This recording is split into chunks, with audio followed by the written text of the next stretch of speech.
unlike, you know, most Gen Zers, I actually do want to know more about what happened before I was born. And I'm not just constantly on my iPad scrolling through TikTok and doing all those things that you'd expect a Gen Zer to do, not going outside. Well, I mean, in a sense, I'm not going outside, I'm doing reaction videos, but at least I've decided to go and educate myself and check out, this is the Napoleon's Wars journey or playlist that I'm currently going on. As you can see here, they've got quite a few sections here. I think they're 27 episodes or something like that. So look, guys, there's gonna be quite a few I'm gonna have to get through, but look, I'm excited to learn about this stuff. I love learning new information, and I've never heard about Napoleon before. I'm a literal history noob, at least when it comes to this stuff. Guys, look, if you want to see me drop more of this kind of content, then smash the like button. Of course, if you want to see some exclusive bonus content from me, consider checking out the Patreon. And if you want to support the channel, links to my PayPal in the description below of how you can donate. Subscribe and turn on those posts because you're new here.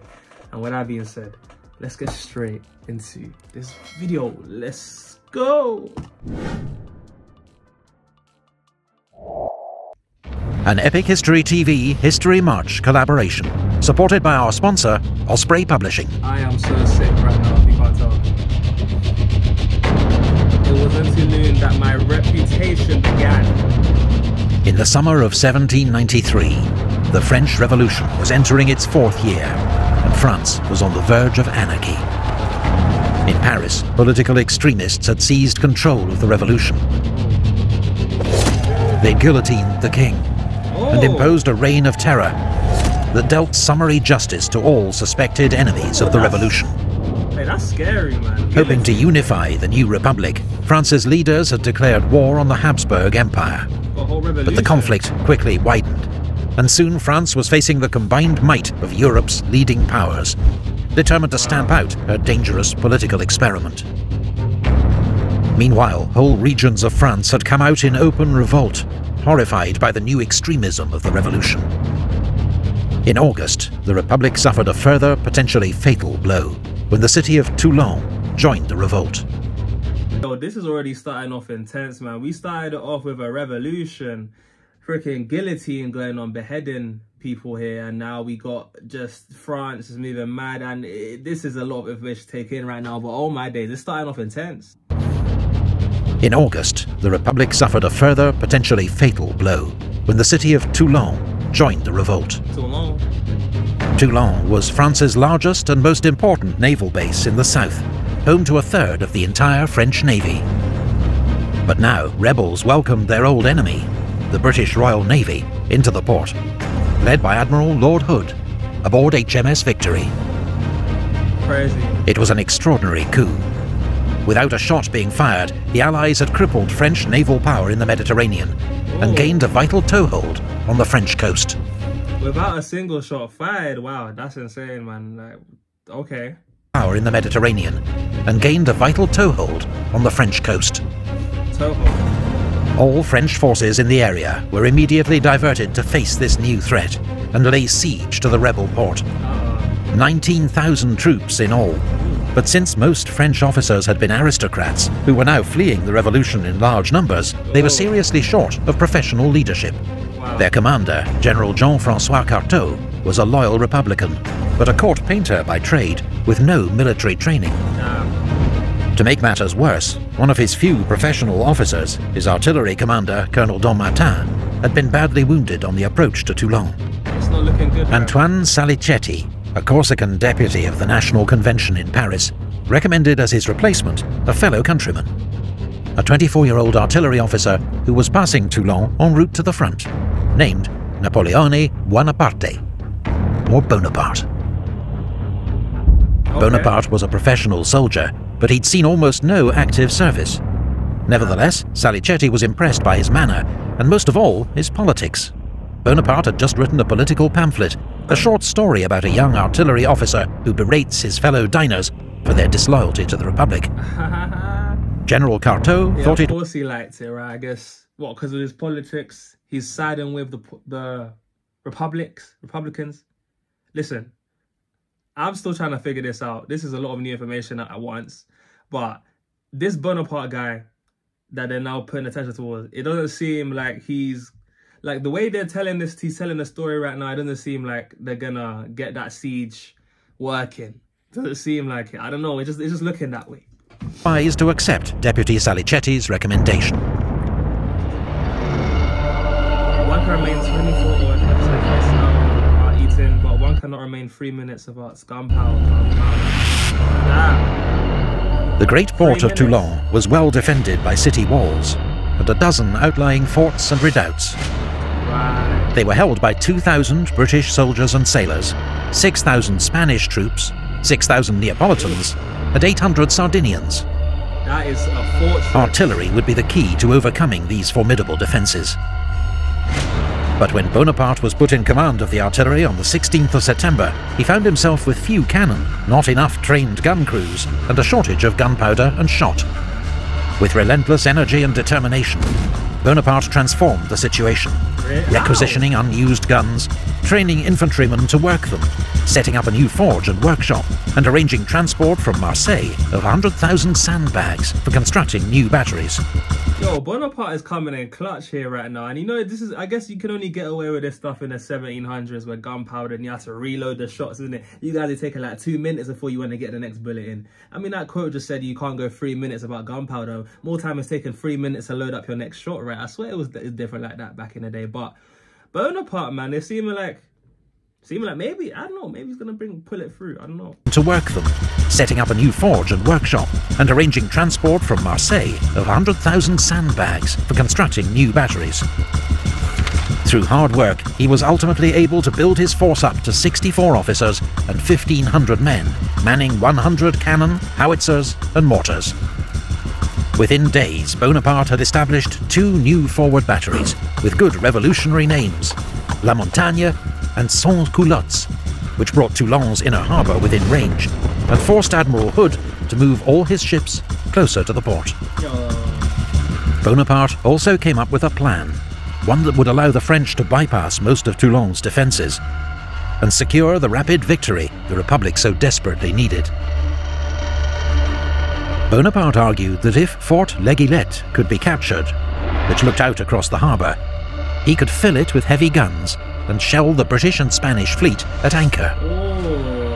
Admiral Hood would be forced to abandon the port and take with him the Allied soldiers that Toulon relied on for its defence. That's a tactic. Bro, I feel like even I could figure that one out though. Like, you know, once you start to figure out the range, you're like, okay, I'll set up the troops there and then shoot the artillery over there, and then, you know, next thing you know, they're gonna have to retreat. Like, I feel like, you know, I've watched the World War I series, and obviously these tactics, obviously times have changed. Obviously, a lot of things were way more advanced at the time of World War I, but put me as commander, man, I could probably figure something like that. I don't know. You guys can flame me for that. I don't know. That Toulon relied on for its defence. But it's making sense. General Carteau saw the merits of Bonaparte's plan, and on the 22nd of September, French forces attacked Montcaire. But to Bonaparte's exasperation, while he'd argued for an attack by 3,000 men, the indecisive Carteau committed only 400. Not only was the attack easily repulsed, but it alerted the Allies to the danger. Within 48 hours they'd reinforced Montcaire with thousands more troops and built a new fort named Fort Mulgrave, bristling with 20 cannon. The position was now so strong, the French nicknamed it Little Gibraltar. It's not looking good for the French right now, man. There's only one possible plan Bonaparte's general. Finally, in mid-November, an experienced professional soldier arrived to take command of French forces, General Dugommier. He saw at once that Bonaparte's plan was the only way to take Toulon, and gave it his full backing. Bonaparte, promoted to major, got to work, overseeing construction of several more batteries in preparation for the decisive assault. One forward battery was so exposed to enemy fire that men refused to be sent there. So Bonaparte renamed it La Batterie des Hommes Sans Peur, the battery of men without fear. And suddenly, there was no shortage of volunteers. Wait, you telling me he renamed it to the Battery of Men Without No Fear, and that just somehow played on the, you know, the ego and the masculinity of some of the soldiers, and just it's mentally psyops them into wanting to go there? Look, if that is what happened just then, I don't know, but either way, fair play, man, fair play. of men without fear. And suddenly, there was no shortage of volunteers. Crazy. It was an early display of Napoleon's genius for inspiring his soldiers. Wow, I hear it. One that would serve him well in the years ahead. Wow. On the 30th of November, the Allied Land Forces commander, British General Charles O'Hara, tried to seize back the initiative, leading an assault on the new French batteries facing Fort Malbousquet. Counterattack. At first, the attack was successful. The batteries were overrun, the French guns spiked. But a counterattack with much greater numbers, and led in person by General Dugommier and Major Bonaparte, drove back the Allies. General O'Hara himself was shot through the hand and captured. 12 years before, he'd surrendered to George Washington at Yorktown during the American War of Independence. Now he got to surrender to Napoleon Bonaparte. Wait, am I only just sorry. I don't know how I'm only just realizing that Napoleon Bonaparte is Napoleon. Because right now, because I'm thinking this Napoleon guy is gonna have some mad, you know, successful run. But it started off looking shaky, so the fact that Napoleon's now clocking onto, like, you know, how to galvanize his troops, you know, with the mental like side of things, that's interesting. I'm actually very curious now to see how it's going to progress, because it seems like Napoleon is starting to, he's starting off slow-ish, but he's getting into a stride. How am I only just realizing Bonaparte is Napoleon? Crazy. It's the French names that put me off. In the early hours of the 18th of December, in howling wind and driving rain, the French launched a major assault on Fort Mulgrave. The wet conditions made muskets useless, except as clubs or with bayonets. Wow, that's a sword fight. Bonaparte led the second wave in person. Amid fierce hand-to-hand fighting, his horse was killed under him, and he was bayoneted in the thigh by a British sergeant, a wound that came within inches of ending his life, and radically changing the course of history. You're telling me one person came this close to killing Napoleon? I mean, to one person this close to Xing off Napoleon, because YouTube's funny with all that. You know what I mean? That's crazy. You telling me if he actually did it in that moment, the whole history, the course history could have changed? That's crazy.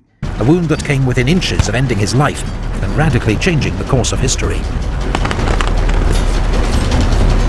Finally, the Allied garrison was overwhelmed, and Mulgrave fell to the French. Oh, they're gonna get it. Fort L'Aiguillette and Tour de la Balaquière were soon also in French hands. By the following afternoon, the French had 10 heavy guns in L'Aiguillette, placing the Allied ships within range. Admiral Hood could not expose his valuable ships of the line to such a threat. He had no option but to order an immediate evacuation of the fleet and garrison from Toulon. That's not good, man. Small Spanish and British teams raced to destroy all the French ships and naval stores that they couldn't take with them. But amid the chaos of their departure, 18 ships of the line were allowed to fall back into French hands. A badly missed opportunity. Many French citizens of Toulon were desperate to escape aboard the Allied ships, knowing that the Republicans would inflict terrible reprisals on the city. British and Spanish ships took as many as they could, about 14,000 in all, but scores were drowned amid chaotic and desperate scenes.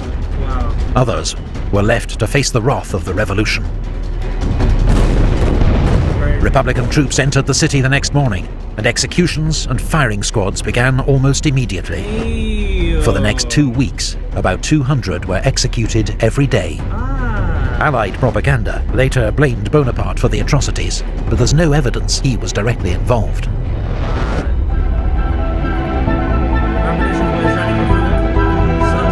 Such is the history of this event, which so greatly astonished Europe and has never been well understood. You know, it's crazy how, look, I think they seized Toulon, right? And then all of a sudden everything started caving in, and yeah, man, it's looking done from there, man. That one tactical genius from Napoleon was the beginning of the demise.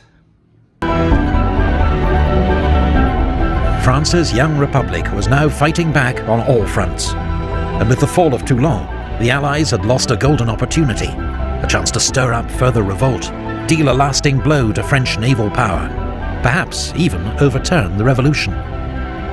But instead, the French Republic had weathered one of its greatest storms, in no small part thanks to the remarkable judgment, energy and courage of one 24-year-old artillery officer, 24. now promoted Brigadier General in recognition of his extraordinary service at Toulon.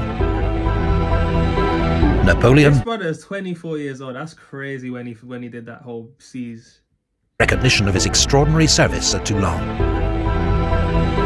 Napoleon Bonaparte had taken his first step on the path to greatness. And for Europe, 21 years of almost constant war awaited. Our sponsor, Osprey Publishing, has nearly 200 titles on the Napoleon. Guys, look, that seems to be the end of the first episode, man. Look, again, shout out to Epic History for putting this video together. There's a few things that might have a little bit confused me a little bit. So you're telling me the people in Toulon, there was like French people that were like rebelling against the people that initially wanted to, with Napoleon that wanted to revolt. I might have to go over this a little bit again, but look, that was my insight into it in the first place. It's crazy to me how Napoleon, age 24, was able, and who didn't seem like he had that much experience going into it, and he almost started off as if like, it wasn't looking too good, a lack of preparation at the beginning, and then he slowly just starts to come into it. I mean, who would have thought that renaming that battery to, the battery of men who just have, I forgot the name of it, like the men who weren't afraid type thing, and then that just reinforces and galvanizes troops together. I mean, I can imagine that would have sparked that element of like the impact of psychology in his brain, and that's probably something that maybe he did by accident. Maybe he didn't realize that it was gonna be the case, or maybe he did it intentionally and he just had that kind of wisdom at the time to think, how can I play on the psyche of my troops to galvanize them, to want them to engage in a war? Because it seems to be so disgruntled at the beginning, so disorganized, but they actually managed to get seize the Toulon, and from that point on, it was a domino effect, man. And you would think with all that, the whole line looks so reinforced, right? With the geographical landscape of the way there's like, all these buildings and stuff that helped the British, I guess, the Allies fortify that area, which was why they was able to hold it off for so long, I'm guessing. But then one chink in the armor, like the Achilles heel, the gap in the wall, just they poked at, and then eventually the whole thing came falling down. That's insane, man. Look, I mean, that's been my analysis of the first episode. I could have misunderstood a few things, misheard a few things. Let me know if I went a bit off track there, if I was kind of like more spot on. I know I'm usually tend to be off track for some of these things, but I'm trying my best to understand. I will pick it up as it goes along. But guys, look, if you made this a point, comment on a green heart. Let me know what you thought, what I had to say. Let me know what you thought about this first episode. And guys, look, with that being said, I've been your boy JayFlex. It's been Napoleon's first victory, the siege of Toulon, 1793. And for those of you guys who made this point, you guys have been absolutely wonderful, and I'll see you guys in the next one. Peace.